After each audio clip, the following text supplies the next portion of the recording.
விலை ஏறிவிட்டது, வெங்காயம் விலை ஏறிவிட்டது, பருப்பு விலை ஏறிவிட்டது, பால் விலை ஏறிவிட்டது. இவைகள்தான் பொதுமக்களின் தினசரி குமுறல்.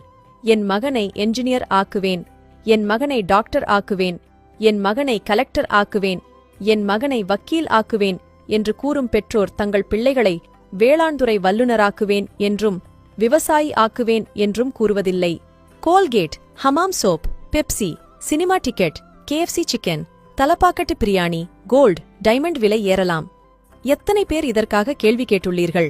எளியவர்களை கேள்வியால் துளைக்கும் நீங்கள் இதர கார்ப்பரேட் பொருட்கள் விலையேறினால் மட்டும் அமைதியாக இருப்பது ஏன்? சிறு காய்கறி கடைகளில் விலையினை குறைத்து கேட்டு மல்லுகட்டும் நீங்கள் ஷாப்பிங் மால்களிலும் பெருவணிக வளாகங்களிலும் எவ்வளவு விலை கூடியிருந்தாலும் பகட்டால் அமைதியாக இருப்பது ஏன்? 6 மாதம் முதல் 1 வருடம் தண்ணீர் இல்லாமல் எத்தனையோ செலவு செய்து வியர்வை சிந்தி கஷ்டப்பட்டு அறுவடை செய்து கொஞ்சம் கூட லாபமில்லாமல் ஒரு பொருளை விற்க விவசாயி மட்டும் என்ன விதிவிலக்கா? விவசாயி என்ன ரிமோட் கண்ட்ரோல் இல் அரிசியையும் பருப்பையும் உருவாக்குகிறானா? ஜாவா, C++, PHP புரோகிராம் இல் உருவாக்கி கோடிக்கணக்கில் சம்பாதிக்கிறார்களா?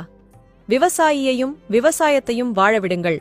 இல்லையேல் கடைசி மரமும் வெட்டுண்டு, கடைசி நதியும் விஷமேறி, கடைசி மீனும் பிடிபடும்போதுதான் உரைக்கும். பணத்தை சாப்பிட முடியாதென்று